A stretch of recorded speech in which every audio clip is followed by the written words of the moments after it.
आता आपण ऐकूया प्रिय गोडोलीस या पत्रमालिकेतील हे 7वे पत्र. लोकमाता अहिल्याबाई होळकर भाग 1. प्रिय गोडोली, अनेक उत्तम आशीर्वाद. मावशी, शाळेत आम्हाला अहिल्याबाई होळकर यांच्यावर निबंध लिहायला सांगितलाय. कोण होती बरं अहिल्याबाई? छोट्या शुभाने प्रश्न केला. शुभा 7वीत शिकणारी लहान मुलगी, शेजारच्या रमा काकूंची नात. अधूनमधून अभ्यासाच्या निमित्ताने आपल्याकडे येते.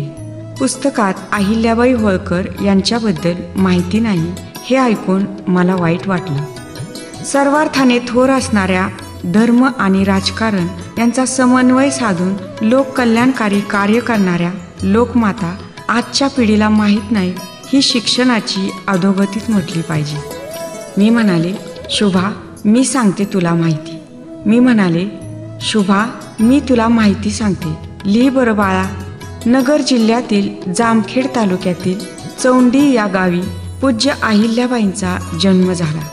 मानकोजी शिंदे हे पिताश्री तर सुशीलाबाई शिंदे या मातोश्री होत.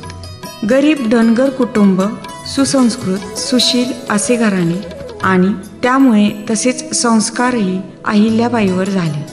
देशभक्ती, प्रेम, न्यायवृत्ती त्यांच्यात बालपणापासूनच होती. बरं का ग शुभा, त्यांच्या लहानपणीची गोष्ट सांगू का? मी असं म्हणताच शुभा सावरून बसली आणि आनंदून म्हणाली, हो सांग ना मावशी. मग मलाही उत्साह आला होता.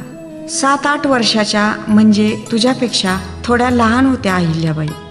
तेव्हाची गोष्ट बरं का. नदीकाठी त्या वाळू खेळत होत्या. खेळता खेळता त्यांनी वाळूचे खोपे बनविले, तसेच शिवलिंगही बनवले. इतक्यात काही सैनिकांचा ताफा घोड्यावर बसून आला. अहिल्यादेवीच्या सर्व मैत्रिणींनी घाबरून धूम ठोकली, परंतु त्या घाबरल्या नाहीत. आपण केलेल्या शिवलिंगावर हात ठेवून तशाच बसल्या. सैनिकांनाही आश्चर्य वाटले. त्यांनी विचारले, सर्व मैत्रिणी घाबरून गेल्या, तुला नाही का भीती वाटत? तेव्हा अहिल्याबाईंनी काय उत्तर दिलं माहिती आहे का? त्या म्हणाल्या, या खोप्याची, घराची, शिवलिंगाची निर्मिती मी केली आहे. मग त्याचं रक्षण करणं माझं कर्तव्य नाही का? आणि त्याचे रक्षण करण्यासाठी मी इथे थांबले आहे. सैनिकांच्या डोळ्यात पाहून न घाबरता त्यांनी तेजस्वी उत्तर दिले. लहानपणापासूनच त्यांच्या अंगी न्यायवृत्ती, देशभक्ती, धडाडी हे नेतृत्व गुण होते. मोठेपणी आलेल्या संकटांना त्या घाबरल्या नाही. इंग्रजांविरुद्ध लढण्यासाठी फ्रेंच सैन्याची मदत घेऊन लढाई जिंकली. संरक्षणाचे धडे, सैनिकी शिक्षण यातही त्या तरबेज होत्या. तुझीच सौ आई. श्रोतेहो, आता आपण ऐकत होता सुप्रसिद्ध लेखिका डॉक्टर सुधा कांकरिया यांनी लिहिलेल्या पत्रमालिकेतील हे 7वे पत्र.